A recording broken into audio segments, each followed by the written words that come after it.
Yes, तो अब हम पढ़ने वाले हैं work and power, work power and energy. देखो वर्क क्या होता है। सबसे पहला टॉपिक वर्क।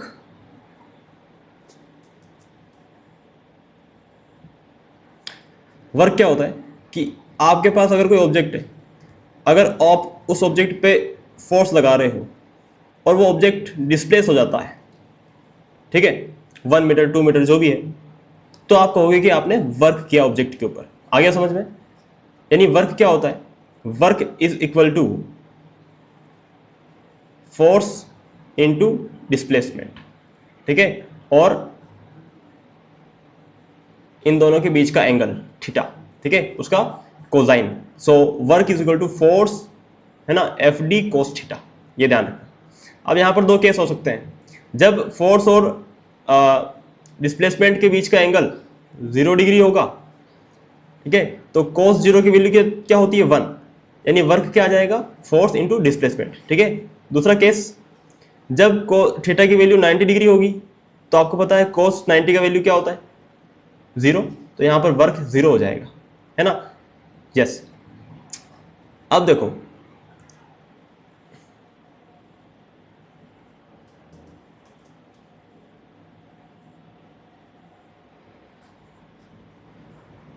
अब यहां पर देखो वर्क जो है वो एक स्केलर क्वांटिटी है, ओके। हालांकि फोर्स वेक्टर क्वांटिटी होता है, डिस्प्लेसमेंट भी वेक्टर क्वांटिटी होता है, लेकिन इन दोनों का डॉट प्रोडक्ट यानी कि वर्क स्केलर क्वांटिटी होता है, ओके। यस, आगे चलते हैं, इसकी यूनिट देखते हैं। वर्क की यूनिट क्या होती है? वर्क जो है, क्योंकि फोर्स है तो फोर्स होता है न्यूटन में, डिस्प्लेसमेंट होता है मीटर में, तो वर्क की यूनिट क्या हो गई? न्यूटन मीटर, या फिर इसकी यूनिट जूल भी होती है, ठीक है जी। या तो न्यूटन मीटर या फिर जूल। यस, अब हम बाकी आगे बात करते हैं। वर्क जो है ना, वो अगर देखो, अगर आप फोर्स जो है इस डायरेक्शन में लगा रहे हो और ऑब्जेक्ट भी इसी डायरेक्शन में डिस्प्लेस हो रहा है, डिस्प्लेसमेंट भी इसी डायरेक्शन में है, तो आप कहोगे कि आपका जो वर्क है वो पॉजिटिव है, ठीक है। आ गया समझ में? अगर आप फोर्स लगा रहे हो इस डायरेक्शन में लेकिन ऑब्जेक्ट डिस्प्लेस हो रहा है उल्टी डायरेक्शन में, तो आप कहोगे कि वर्क जो है वो नेगेटिव है, ओके। और अगर आप फोर्स लगा रहे हो, कहीं पर भी लगा रहे हो आप फोर्स, ठीक है, लेकिन ऑब्जेक्ट डिस्प्लेस नहीं हो रहा, तो आप कहोगे वर्क जो है वो 0 है। अब वर्क जो है वो 3 केस में 0 हो सकता है।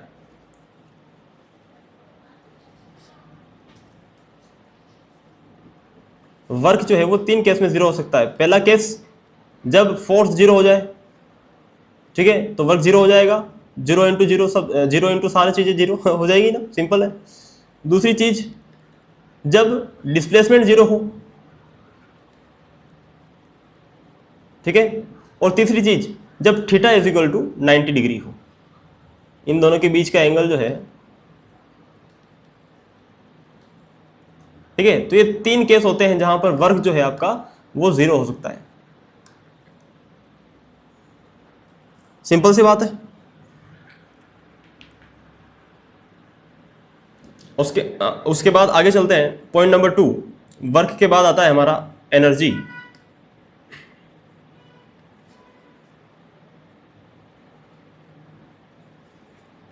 अब देखो, ये थीटा बराबर 90 होगा कब, ये देख लेते हैं। देखो मान लो कोई ऑब्जेक्ट है, उस ऑब्जेक्ट को आपने पृथ्वी से ऊपर उठाया, सिर के ऊपर उठाया आपने, ठीक है, तो आपने उसके ऊपर फोर्स कहाँ लगाया? है ना, ग्रेविटी के अपोजिट लगाया, मतलब ऊपर की तरफ। और उस ऑब्जेक्ट को उठाकर आप आगे की तरफ गए, यानी आपका डिस्प्लेसमेंट किधर है? इस तरफ, हॉरिजॉन्टल। तो आप देख पा रहे हो फोर्स और डिस्प्लेसमेंट के बीच का एंगल कितना? 90 डिग्री है। यानी उस ऑब्जेक्ट को अगर आपने सिर पे उठाया है और फिर आप चाहे मान लो 10 किलोमीटर 20 किलोमीटर जो भी डिस्प्लेसमेंट आपने कवर किया, लेकिन एंगल कितना है? 90 डिग्री है फोर्स और डिस्प्लेसमेंट के बीच का। तो 90 को यहाँ रखोगे कोस 90, तो वैल्यू कितनी आएगी? 0 आएगी। आ रहा है समझ में? यस, तो वहां पर आपका जो वर्क होता है वो 0 होता है, ओके। यस, तो इस चीज को ध्यान रखना। आगे चलते हैं। जैसे अगर आप यहाँ ये ऑब्जेक्ट मतलब ये आपकी स्थिति है ए, स्थिति ए से आप गए स्थिति बी पर, और बी से आप वापस से आ गए ए पर, ठीक है, चाहे आप किसी गाड़ी को धक्का देके ले जा रहे हो, ला रहे हो, ए से वापस ए पे आ गए, यानी डिस्टेंस तो बड़ी है लेकिन डिस्प्लेसमेंट तो जीरो है। जब डिस्प्लेसमेंट जीरो होगा तो भी वर्क जीरो हो गया, ठीक है। यानी जब आप कहीं पर भी जाते हो, वापस आप घर आते हो, है ना, तब तक आपने कुछ भी काम नहीं किया होता है, ठीक है, क्योंकि आप घर से ही गए थे, वापस वहीं आ गए। आगे समझ में? तो फिजिक्स के मुताबिक आपका काम जीरो है ना, इसीलिए मम्मी आपको निकम्मा कहती है। चलो आगे चलते हैं। एनर्जी, मम्मी फिजिक्स जानती है भैया, इसीलिए निकम्मा कहती है। देखो एनर्जी क्या होती है? Capacity of doing work.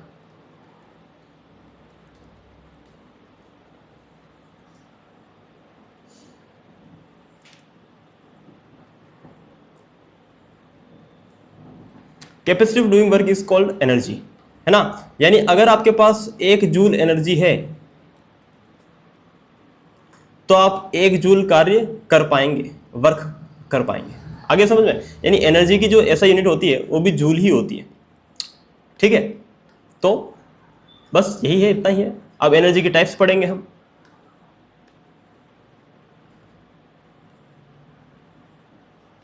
है ना। एक चीज और, अगर आपको 1 जूल काम करना हो तो क्या करना पड़ेगा आपको? देखो वर्क बराबर फोर्स इंटू डिस्प्लेसमेंट। यानी अगर आप किसी पर 1 न्यूटन का फोर्स लगा रहे हो किसी ऑब्जेक्ट पर, और 1 न्यूटन फोर्स लगाने से वो 1 मीटर डिस्प्लेस हो जाता है, तो 1 इंटू 1 आपका वर्क कितना हो गया? 1 जूल। आ गया समझ में? यस। तो इसको मैं मिटा देता हूं, ये चीज ध्यान रखना, इस पे प्रश्न बनते हैं। Okay yes. अब हम देखेंगे टाइप्स ऑफ एनर्जी।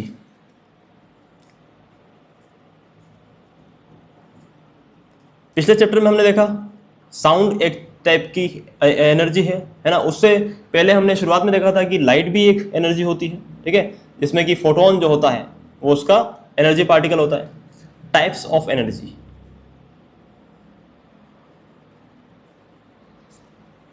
तो हमारे सिलेबस में 2 प्रकार की एनर्जी है। एक है पोटेंशियल एनर्जी, है ना, और दूसरी है काइनेटिक एनर्जी।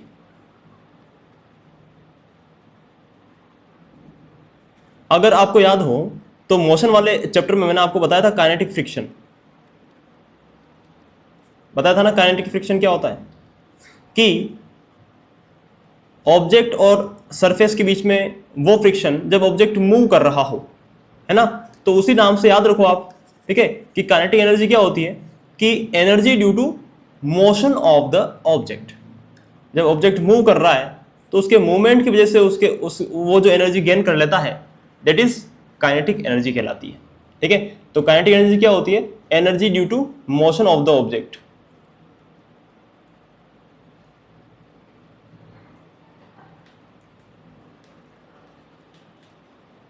ओके।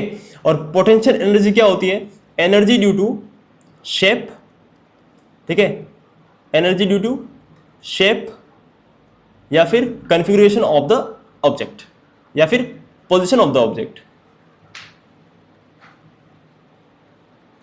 ओके, मतलब नहीं समझे आप? कोई बात नहीं, समझो। देखो रबड़ बैंड है, रबड़ बैंड को आपने खींचा इस तरीके से, है ना, लेकिन वो अंदर ही अंदर, है ना। अब आपने उसको खींचा, आपने उसको डिस्प्लेस किया उसकी मीन पोजीशन से, यानी आपने उस पर वर्क किया। अब आपने जो वर्क किया है वो उसके अंदर पोटेंशियल एनर्जी के फॉर्म में स्टोर हो गया है। जब जैसे ही आप उसको छोड़ोगे तो वो वापस से उसी वर्क का इस्तेमाल करके वो वापस से अपनी फॉर्म में आ जाएगा। वही वर्क, वही एनर्जी जो आपने उसे दी, है ना। यस, तो वो होती है पोटेंशियल एनर्जी, ठीक है। काइनेटिक एनर्जी क्या होती है कि जब कोई ऑब्जेक्ट आ रहा है, जैसे बंदूक की गोली है ना, वो आ रही है तो कितना स्पीड से वो हिट करती है किसी ऑब्जेक्ट को, है ना। क्यों? क्योंकि उसके पास काइनेटिक एनर्जी होती है ना, एनर्जी ड्यू टू मोशन। अब पोटेंशियल एनर्जी बहुत प्रकार की होती है, लेकिन हमारे इसमें, है ना, जो पोटेंशियल एनर्जी है वो है potential energy due to height. तो हम वही पढ़ेंगे सिर्फ। तो वो क्या होती है कि potential energy is equal to, देखो भैया एनर्जी क्या होता है? काम ही होता है, वर्क ही होता है। तो जब आप हाइट, मतलब आप किसी ऑब्जेक्ट को उठा रहे हो, है ना, मतलब किसी हाइट पे लेके जा रहे हो, तो आप उस पर क्या काम कर रहे हो, वही तो आपकी एनर्जी हो गई। यानी वर्क बराबर क्या होगा, वही आपकी एनर्जी हो गई, है ना। तो वर्क पोटेंशियल लिख दूं, हाँ, वर्क बराबर क्या होगा, फोर्स इंटू डिस्प्लेसमेंट। फोर्स बराबर क्या होता है, मास इंटू एक्सेलरेशन। अब आप किसी ऑब्जेक्ट को नीचे से ऊपर उठा रहे हो तो आप ग्रेविटी के अगेंस्ट काम कर रहे हो, यानी वहां पर एक्सेलरेशन को मैं जी ले रहा हूं, ठीक है। और डिस्प्लेसमेंट क्या हो जाएगा, जो आपने उसको जीरो से जमीन से ऊपर उठाया तो आपने उसको कितना डिस्प्लेस किया, यानी उसकी हाइट, ठीक है। तो क्या हो जाएगा, एच हो जाएगा। ओके, आ गया समझ में। तो यहां पर क्या हो गया कि पोटेंशियल एनर्जी, है ना, WP को अब मैं लिख दे रहा हूं energy of potential. Potential energy क्या हो गई, mgh, ठीक है। यानी जो ऑब्जेक्ट जमीन पर रखा हुआ है, यानी उसकी हाइट जीरो है, इसका मतलब उसके अंदर पोटेंशियल एनर्जी नहीं है। आगे समझ में। लेकिन आपने उसको अगर ऊपर उठा लिया तो उसकी हाइट बढ़ गई, ठीक है, तो उसमें पोटेंशियल एनर्जी आ जाएगी, ठीक है। काइनेटिक एनर्जी क्या होती है, kinetic energy, energy of kinetic energy is equal to half mv², ठीक है। तो जितनी जितनी वेलोसिटी बढ़ेगी देखो, उतनी आपकी काइनेटिक एनर्जी बढ़ती जाएगी, बढ़ती जाएगी, बढ़ती जाएगी। Okay, yes, so this is the thing. अब जैसे वर्क जो है स्केलर क्वांटिटी होता है, वैसे एनर्जी भी स्केलर क्वांटिटी होती है। ओके, सिंपल सी बात है। एनर्जी का ऐसा यूनिट क्या होता है, जूल होता है, मैंने आपको बता ही दिया। अब हम बात करते हैं कि रेट ऑफ डूइंग वर्क, ठीक है। उसके पहले हम बात कर लेते हैं कि law of conservation of energy. और ये आपको पता ही है, कोई ज़्यादा बड़ी बात नहीं है कि एनर्जी ना तो बनाई जा सकती है, ठीक है, ना ही ख़त्म की जा सकती है। उसे बस एक फॉर्म से दूसरे फॉर्म में चेंज किया जा सकता है।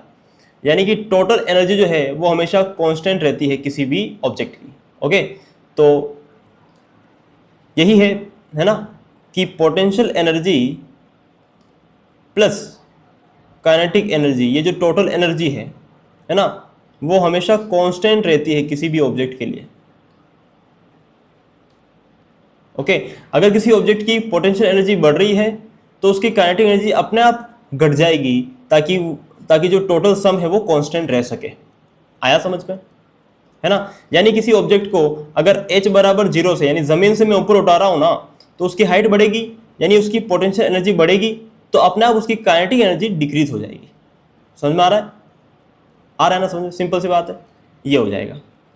तो इस तरीके से ये काम करता है, मतलब दोनों का सम जो है हमेशा कांस्टेंट रहेगा, ये है, ठीक है। यस, अब है rate of doing work. Writing के लिए थोड़ा समा कर देना, बिकॉज मैं प्रयास कर रहा हूं लेकिन राइटिंग अच्छी नहीं आ रही। रेट ऑफ डूइंग वर्क कभी कभी अच्छी आ जाती है, कभी कभी नहीं आती। देखो, rate of doing work, rate of doing work, rate of doing work यानी रेट ऑफ डूइंग वर्क, ठीक है, वर्क अपॉन टी। क्या कहते हैं इसको, इसको कहते हैं पावर, ठीक है।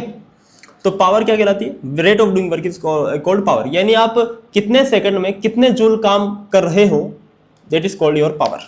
ओके, तो वर्क की ऐसा यूनिट होती है जूल, टाइम की होती है सेकंड, तो पावर की क्या हो गई, जूल अपॉन सेकंड, या फिर इसको आप वाट भी कहते हैं। क्या कहते हैं, वाट, वोट, क्या कहते हैं, वोट, WATT, वोट, है ना, जेम्स वोट के नाम पर। ओके, उसके बाद इसकी बड़ी यूनिट जो होती है, जैसे एक वोट, है ना, इसकी बड़ी यूनिट क्या हो जाएगी, 1 किलो वोट। और किलो मतलब आपको पता ही है कि 1000, ठीक है। तो 1 किलो वोट में 1000 वोट होते हैं। ओके, तो ये चीज़ है। उसके बाद आता है हमारे पास 1 kilo watt hour, 1 kilo watt hour. ये क्या होता है कि 1 किलो वोट का पावर अगर आप 1 आवर तक यूज कर रहे हो तो आपकी जो आपका पावर है वो क्या कहलाएगा, 1 किलो वोट आवर कहलाएगा। आ गया समझ में, है ना। तो 1 किलो वोट आवर यानी अगर आप 1 किलोवाट की जो पावर है वो अगर आप 1 घंटे तक यूज़ कर रहे हो तो आप उसको क्या कहोगे कि यू कंज्यूम्ड 1 यूनिट, क्या कहोगे उसको 1 यूनिट, ठीक है। और जो आपके बिजली का मीटर होता है ना, उसमें ये क्वांटिटी काम ली जाती है, ठीक है। आ गया समझ में। तो इस पे भी न्यूमेरिकल बनता है, तो इसको भी ध्यान रखना। चलो अब हम करते हैं सॉल्व क्वेश्चंस, है ना। ये इतना ही था बस, इसमें इस चैप्टर में बस इतना ही है। चलो पहला क्वेश्चन देखो, इंडिया टू 2024। यहाँ पर there is a ball of mass this, it has a potential energy when released freely from a height, the speed with which it will hit the ground। हमें स्पीड निकालनी है। अब देखो potential energy का और speed का कोई लेना देना नहीं है, बट काइनेटिक एनर्जी में होता है स्पीड। काइनेटिक एनर्जी बराबर क्या होता है, 12mv², ठीक है। अब देखो अगर कोई ऑब्जेक्ट ज़मीन के ऊपर है जिसकी हाइट 0 है, हाइट 0 है, तो अकॉर्डिंग टू पोटेंशियल एनर्जी का फॉर्मूला mgh, हाइट 0 है तो पोटेंशियल एनर्जी 0 हो जाएगी, है ना। तो यहाँ पर पोटेंशियल एनर्जी 0 हो जाएगी और काइनेटिक एनर्जी की कोई ना कोई वैल्यू होगी, ठीक है। जब हाइट बढ़ती जाएगी तो पोटेंशियल एनर्जी बढ़ती जाएगी और ये जो काइनेटिक एनर्जी थी यहाँ पर, ये उस ऑब्जेक्ट की घटती जाएगी, ठीक है। जब ये ऑब्जेक्ट बिल्कुल ऊपर पहुँच गया, है ना, जितना पहुँच सकता था, तो वहाँ पर पोटेंशियल एनर्जी, ये जो पूरी काइनेटिक एनर्जी है वो पूरी पोटेंशियल एनर्जी में चेंज हो जाएगी और इस मैक्सिमम हाइट पर काइनेटिक एनर्जी 0 हो जाएगी। समझ में आ रहा है। ये जैसे मैंने आपको बताया था कि एनर्जी ना तो बनाई जा सकती है और ना ख़त्म की जा सकती है, वो बस अपना फॉर्म में ट्रांसफ़र कर लेती है, एक फॉर्म से दूसरे फॉर्म में ट्रांसफ़र हो जाती है। तो यानी शुरुआत की जो काइनेटिक एनर्जी थी वही फाइनल की पोटेंशियल एनर्जी हो जाएगी। समझ में आ रहा है। बस इतनी सी बात है। तो कंजर्वेशन ऑफ एनर्जी पर ही ये बेस्ड है क्वेश्चन। तो पोटेंशियल एनर्जी है ना, इनिशियल शुरुआत की potential energy is equal to final की काइनेटिक एनर्जी ऑफ फाइनल। तो पोटेंशियल एनर्जी हमें दे रखी है 625 बराबर काइनेटिक एनर्जी क्या होता है, 12mv²। हाफ m कितना है, 320 किस में, ग्राम में है। तो 320 ग्राम में है तो इसको 1000 से डिवाइड कर दो किलोग्राम में चेंज करने के लिए, into v²। Half M v² होता है ना, v हमें निकालना है v², ठीक है। अब देखो 0 से 0 डिवाइड, 2 से ये डिवाइड यहाँ पर हो जाएगा 16, ये 2 0 उधर मल्टीप्लाई कर दो तो कितना आया, मैं आगे लिख रहा हूँ इस तरफ, v² is equal to 625 0/16। Square हटेगा, रूट लगेगा, 625 का स्क्वायर रूट क्या होता है, 25 होता है, और 2 0 का स्क्वायर रूट क्या होगा, 1 0। 16 का स्क्वायर रूट क्या हो जाएगा, 4, है ना। ये v स्क्वायर हटाया, पूरे पे रूट लगाया, उसको सोल्व किया अपन ने। इसको डिवाइड करोगे तो क्या आ जाएगा, 4 सिंग 24, ठीक है, 1 बचा, 4 दूनी 8, 62 आ रहा है और एक ही ऑप्शन है, ठीक है। आगे सोल्व करने की आवश्यकता नहीं है, तो 62.5 आ जाएगा। ये आ गया आंसर। क्वेश्चन नंबर 2 देखो, which one of the following statement for the work done by gravity, work done by gravity. अब ग्रेविटी हमारे ऊपर जो काम करती है वो किस डायरेक्शन में करती है, इस डायरेक्शन में, ऐसे ही करती है, ठीक है। Work done by gravity on a body is not correct. अच्छा ओके। या फिर अगर किसी ऑब्जेक्ट को आप जमीन से ऊपर उठाओगे, है ना, तो आप ऊपर उठा रहे हो, आप इस डायरेक्शन में काम कर रहे हो, और ग्रेविटी जब उसको खींचेगी तो वो इस डायरेक्शन में काम करेगी। समझ में आ रहा है। यस। तो पहला देखो कि work done is independent of the path followed by the body. देखो जब ग्रेविटी के अनुसार, मतलब ग्रेविटी के अपोजिट उसके ऊपर आप काम कर रहे हो या ग्रेविटी उस पर काम कर रही है, जो भी हो, तब सिर्फ एक एनर्जी होती है, दैट इज पोटेंशियल एनर्जी। ये आपको पता है क्योंकि वहां पर क्या होता है, mg/h, यही होता है ना। तो जैसे जैसे हाइट बढ़ेगी ऑब्जेक्ट की, ठीक है ना, वैसे वैसे, और आपके एनसीईआरटी के अंदर ये चीज़ बिल्कुल मेंशन्ड है, बिल्कुल, कि पोटेंशियल एनर्जी जो है ना, यानी जब ऑब्जेक्ट को जीरो हाइट से ऊपर लेके जाओगे तो उसका जो पोटेंशियल एनर्जी है ना, वो पाथ पे डिपेंड नहीं करता। क्यों नहीं करता, क्योंकि हाइट तो वही रहेगी ना, चाहे आप इसको ऐसे घुमा के ऐसे ऐसे ऐसे ऐसे ऊपर घुमा के यहाँ ले जाओ या फिर डायरेक्टली यहाँ ले जाओ, हाइट तो उतनी ही करेगा ना गेन वो, ठीक है। तो पाथ पे डिपेंड नहीं करता है। ओके, इसका मतलब क्या है कि वर्क डन बाय ग्रेविटी, पहली बात तो ये वर्क डन बाय ग्रेविटी जो है एक्चुअल में वो क्या है, पोटेंशियल एनर्जी ही तो है, ठीक है। एनर्जी ही तो होता है वर्क, बताया था ना तुम्हें। सो यहाँ पर potential energy he work done by gravity होता है। तो यहाँ पर ये पाथ पर डिपेंड नहीं करता, इंडिपेंडेंट होता है, बिल्कुल सही है। हमें चाहिए नॉट करेक्ट। दूसरा है work done depends only on vertical distance, बिल्कुल सही है ना। जो ग्रेविटी उस पर काम करती है वो वर्टिकल डिस्टेंस यानी कि हाइट पे डिपेंड करता है कि नहीं करता है, क्योंकि बाकी दो चीजें तो फिक्स है ना, मास और ग्रेविटी तो फिक्स है, तो हाइट पे डिपेंड करेगा वर्क यानी कि पोटेंशियल एनर्जी, ठीक है। सिंपल सी बात है। Number 3 C, work done depends on the path, नहीं, ठीक है। चाहे ऑब्जेक्ट को आप इधर इधर इधर घुमा के यहाँ ले जाओ ऊपर या फिर सीधा यहाँ ले जाओ, तो हाइट तो वही रहेगी ना, ठीक है। तो पाथ पे डिपेंड नहीं करता है ना, डिस्प्लेसमेंट पे डिपेंड करता है। तो यहाँ पर ये गलत हो जाएगा। ऑप्शन नंबर डी क्या कह रहा है, work done is zero if the body is displace horizontally. देखो आप ग्रेविटी की बात कर रहे हो, यानी आप उसको ऐसे फोर्स ऐसे लग रही है वो, या फिर ऐसे लग रही है, जो भी है, ठीक है।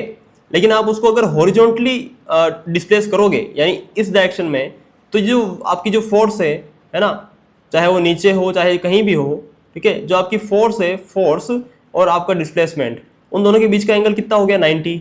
और आपको पता है cos 90 की वैल्यू होती है 0, तो वर्क 0 हो जाएगा कि नहीं हो जाएगा, सिंपल सी बात है ना। तो यहाँ पर इसीलिए ये वर्क 0 होगा, बिल्कुल सही है ये भी, यानी ऑप्शन नंबर सी जो है वो नॉट करेक्ट है।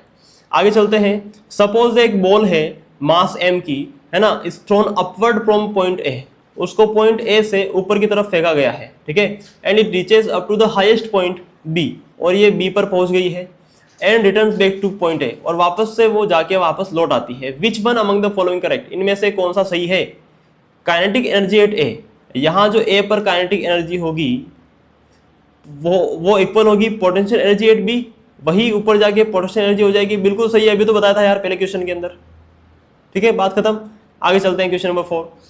The work done by the force acting on an object is zero, work 0 होगा if the displacement of the object, बताया था तुम्हें कि वर्क कब कब 0 होगा, बताया था ना। तो देखो इज इन द, जो डिस्प्लेसमेंट है ना ऑब्जेक्ट का, वो in the opposite direction of the force, नहीं। अगर फोर्स इधर लग रहा है, डिस्प्लेसमेंट इधर है, तो हम कहेंगे कि वर्क कैसा है, नेगेटिव है, 0 नहीं कहते हम, ठीक है, सिंपल सी बात है। तो ये गलत हो गया। Is in the same direction of the force, जब डिस्प्लेसमेंट और फोर्स एक ही डायरेक्शन में हो तो हम कहते हैं कि वर्क कैसा है, पॉजिटिव है, कहते हैं ना, सिंपल सी बात है।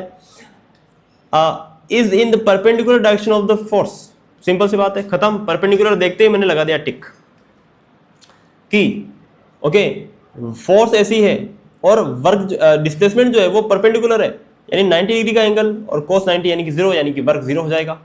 ओके चलो आगे चलते हैं। Which one of the following is a dimension less quantity.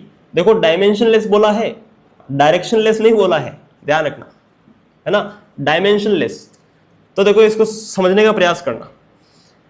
Pressure क्या होता है, क्या प्रेशर की डायमेंशंस होती हैं, ऑफ कोर्स होती हैं। प्रेशर है ना जो कि होता है पास्कल, या फिर हम उसका एक और यूनिट प्रेशर क्या होता है सिखाया था आपको, फोर्स अपॉन एरिया, यानी newton upon metre square, newton upon metre square, ठीक है।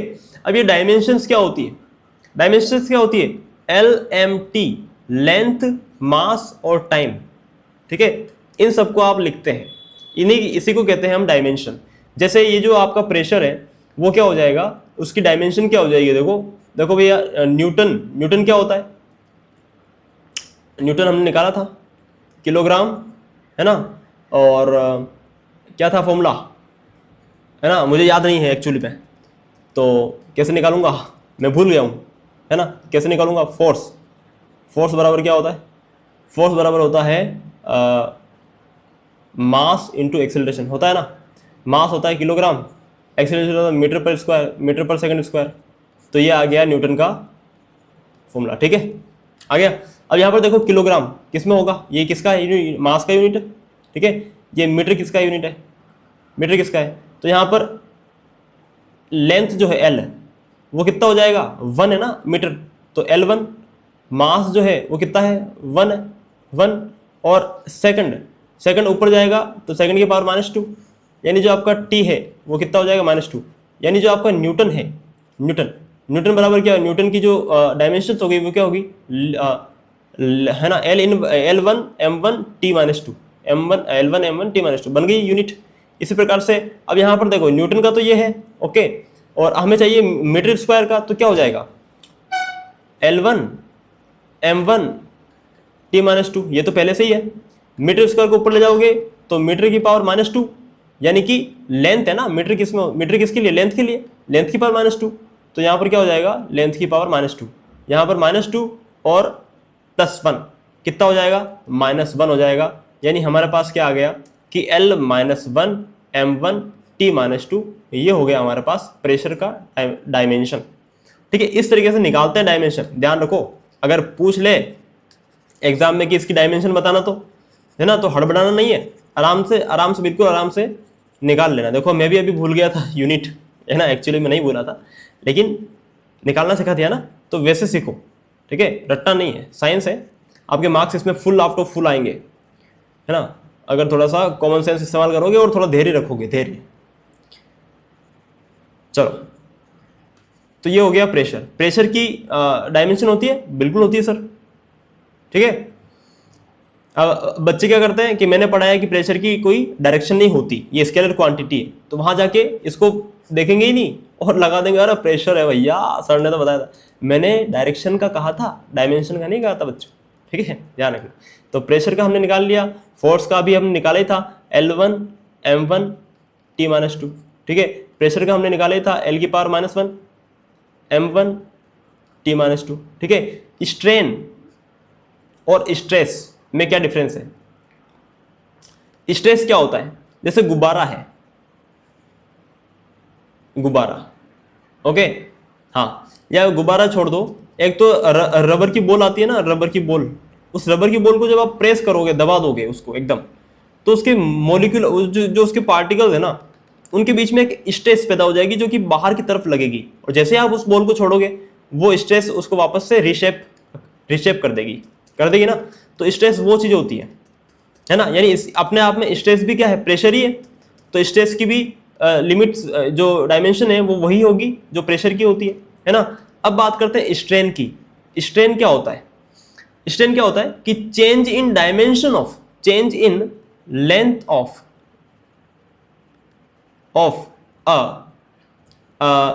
ऑब्जेक्ट। ठीक है, कि मान लो कि किसी ऑब्जेक्ट की लेंथ L0 है ना, और उसमें मैंने जब उसको मैंने प्रेस कर दिया या खींच दिया, तो उसकी लेंथ जो है वो चेंज हो गई, मान लो L1 हो गई। ठीक है, तो जो पहले जो लेंथ थी और अब जो लेंथ हो गई, मैंने अगर मान लो उसको मैंने खींचा तो L1 - L0, ये इसको मैं क्या लिख दूंगा, change in length delta L। ठीक है, तो उन दोनों का जो रेशो होता है दैट इज कॉल्ड स्ट्रेन। यानी स्ट्रेन का मतलब क्या है कि कितना चेंज किया आपने लेंथ में अपॉन ओरिजिनल लेंथ।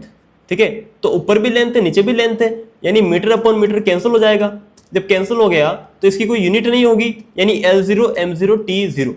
ठीक है, तो ये होता है ना, यूनिट नहीं, सॉरी, डायमेंशन नहीं होगी, यूनिट भी नहीं होगी, डायमेंशन भी नहीं होगी, कॉमन सेंस है। ओके, तो क्या हो जाएगा, डायमेंशन लेस हो जाएगा ये, तो हमारे पास ये आ गया, इसकी कोई डायमेंशन नहीं होती। ठीक है, इसकी डायमेंशन होती है, इसकी नहीं होती, strain. Question number 3, the frequency, wavelength and speed. आपको पता ही है कि v है ना, वेलोसिटी v बराबर डिस्प्लेसमेंट अपॉन टाइम, और 1/t क्या होता है, फ्रीक्वेंसी। ठीक है, फ्रीक्वेंसी को मैंने लिखा था न्यू, लेकिन यहां इन्होंने क्या लिखा है, f लिखा है, कोई बात नहीं, तो v बराबर लेमडा f हो जाएगा, v बराबर lambda f, option number D, simple सा है। आगे चलते हैं, an object of mass this यानी 2 kg possesses इतनी energy, the object must moving with A speed of, अरे यार बहुत ही सिंपल है, आगे आपके लिए होमवर्क है, बहुत ही सिंपल क्वेश्चन है। ठीक है, आपको पता ही है कि ½ mv² है ना, काइनेटिक एनर्जी बराबर ½ mv², ये वैल्यू दी है, यहाँ डालो। ठीक है, ये मास की वैल्यू 2 kg यहाँ डालो, फिर v की वैल्यू निकाल लेना। ठीक है, आगे चलते हैं, question number 2, work is said to be 1 joule. Work 1 joule कहा जाएगा जब फोर्स कितनी हो, है ना, इतनी फोर्स किसी ऑब्जेक्ट को इतना धकेल दे तो हम कहेंगे 1 जूल हुआ है ना। अगर इतनी फोर्स किसी ऑब्जेक्ट को इतना डिस्प्लेस कर दे तो क्या हम कहेंगे 1 जूल हुआ है। देख लेते हैं। हमें पता है वर्क बराबर फोर्स इंटू डिस्प्लेसमेंट। फोर्स कितना है यहाँ पर 4 न्यूटन, ये रहा 4 न्यूटन। डिस्प्लेसमेंट कितना है 25 सेंटीमीटर। 25 सेंटीमीटर है लेकिन हमें चाहिए होता है मीटर में, तो मीटर में चेंज कर लेंगे तो 100 से डिवाइड कर देंगे। 25 से कम 25, 25 चौक 100, 4 से 4 डिवाइड आ जाएगा यानी 1 है ना। 1 जूल आएगी ना। वर्क बराबर 1 आ गया यानी सही है। यही है 1 जूल का है ना डेफिनेशन। ठीक है।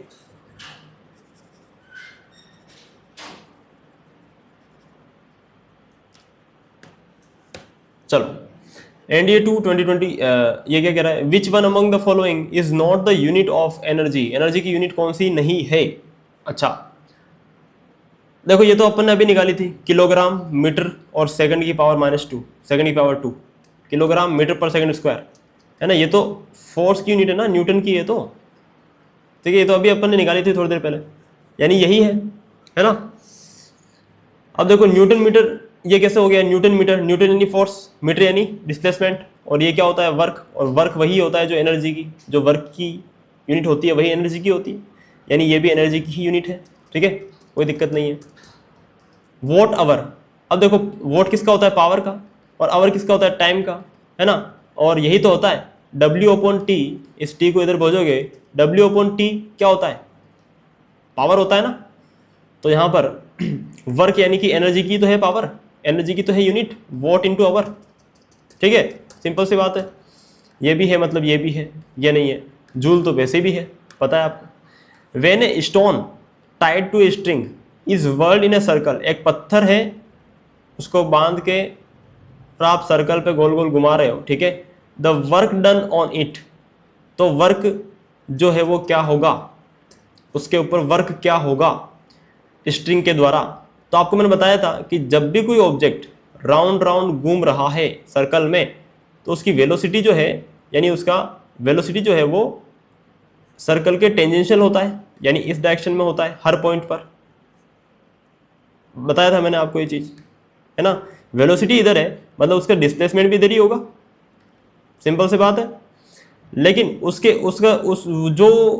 जो फोर्स उसको उस सर्कल पे, सर्कुलर पाथ पे बनाए रखती है, वो फोर्स यानी वो एक्सेलरेशन वो सेंटर की तरफ लगता है, और वो वेलोसिटी के या डिस्प्लेसमेंट के परपेंडिकुलर होता है कि नहीं होता है। यानी जो फोर्स यहाँ पर लग रहा है स्ट्रिंग यानी कि रस्सी के द्वारा, वो अंदर की तरफ लग रहा है।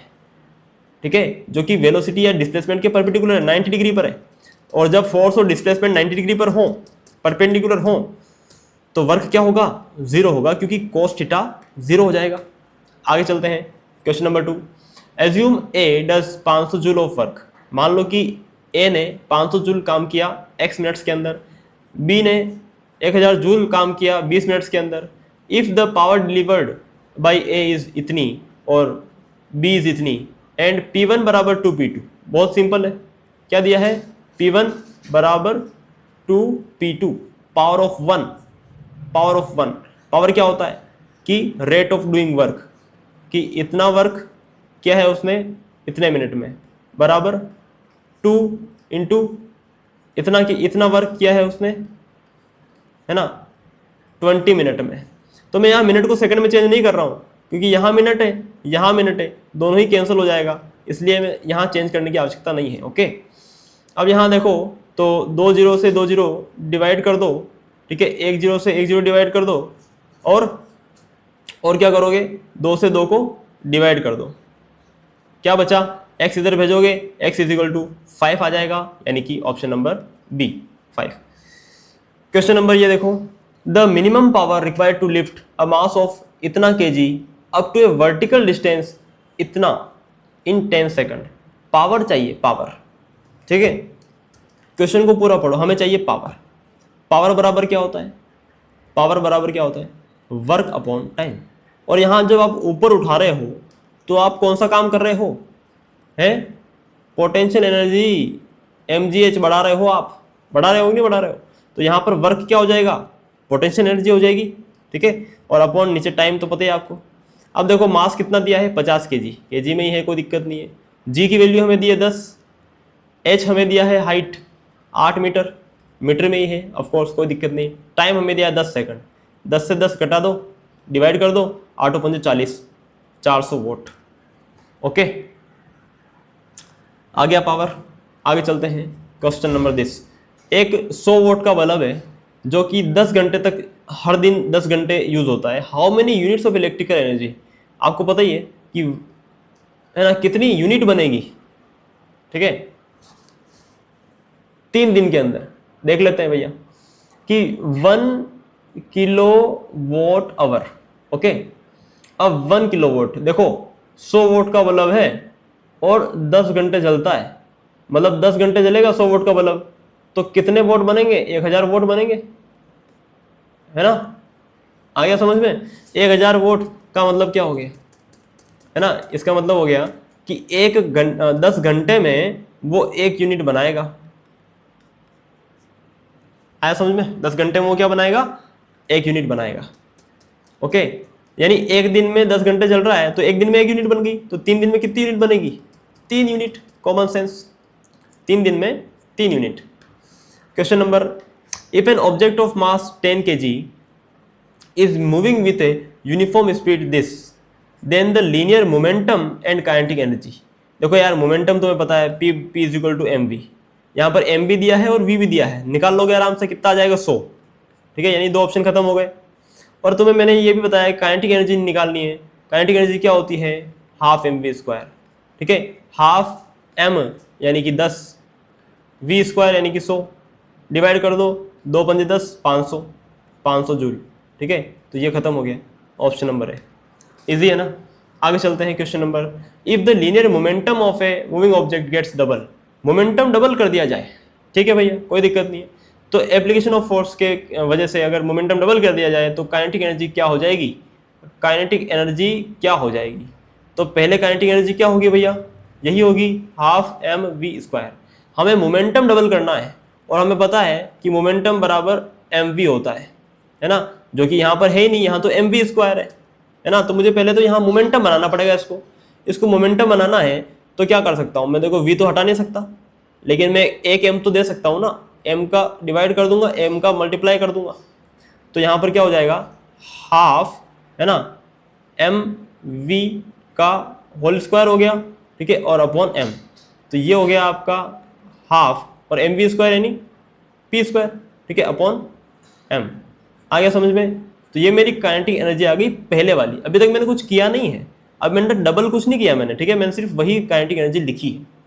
अब मैं डबल कर रहा हूँ, तो जब मैं P को डबल करूंगा, यानी P की जगह मैं 2 रखूंगा, तो 2 का स्क्वायर कितना हो जाएगा? 4, है ना।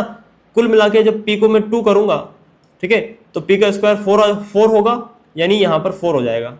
समझ पा रहे हो? यानी जो काइनेटिक एनर्जी है नई वाली, वो कितनी आ जाएगी? 4 टाइम्स, वो 4 टाइम्स, है ना, इंक्रीज हो जाएगी, इंक्रीज बाय 4 टाइम्स।